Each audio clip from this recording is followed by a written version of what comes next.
Augustown. For over 40 years, and even recent weeks, the communities of Augustown have been victimized, plagued, and riddled with crime and violence. However, slowly but surely, the community members and stakeholders are taking back their community. The effects of crime and violence within the community. It is something that you are used to from a very small. It is like the norm, but it is not something that we do accept or something that we do endorse. I remember my parents having had to leave the community at one point and go rent somewhere else. In Augustown, I see a lot of dysfunctional behavior. Gunman came in on us in 2000, Elder South, I was raped. That was then my mother decided that she wouldn't stay, she couldn't stay, it was just too much for her. So she moved and they rented somewhere else.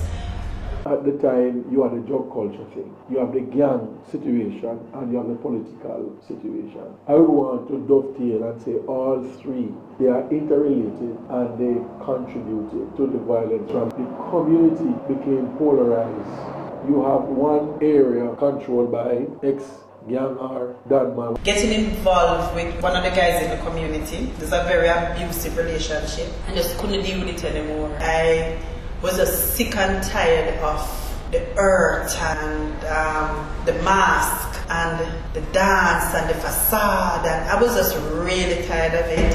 What we want to call it, they have another area control, right?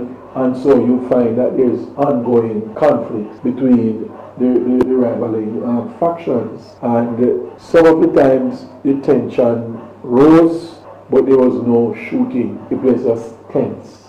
But some of the times now you had like what I call the Wild Wild West. There were over 15-20 homicides in the community, and after 2008 we had like 4. Where you have exchange which affected the entire operations in the community, affected business. I remember my father, a businessman in the community, being one that would always have to be bailing persons when they go to jail. Affected schools, affected people moving in and out to go to their work from day to day.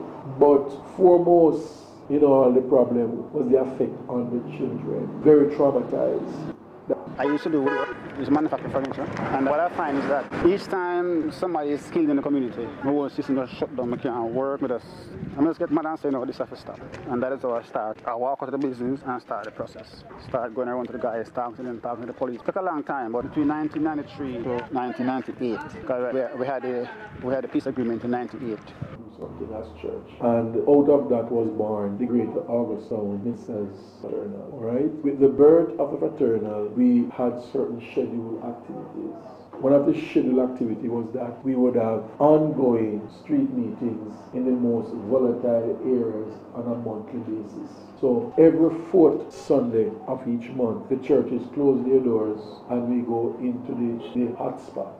Bedward Gardens, Hermitage, Goldsmith Villa, Jungle 12, Vietnam Stroke African Gardens, and 43 Augustown Road called Open Land. There were other areas, but these were the hot spots, so to speak. So we have street meetings in these areas where we appeal for peace as well as we present the gospel. We have increased our sporting activities. We have experienced and learned that sports have a way of creating this friendship. What we are seeing now in Bedward Garden, people are leaving from their other communities within the community and integrating that freedom of movement. We have not had that for some time, and it is because of sports why we are seeing that level of integration. People are beginning to get back together to mend differences. The greater picture for the community, peace to be sustainable, and we are using sports to really get to our objectives, right? Yes, with all due respect, I know that you're looking in Augustown, but it's a Jamaica situation. This is some easy thing where we are talking about what going on in Augustown.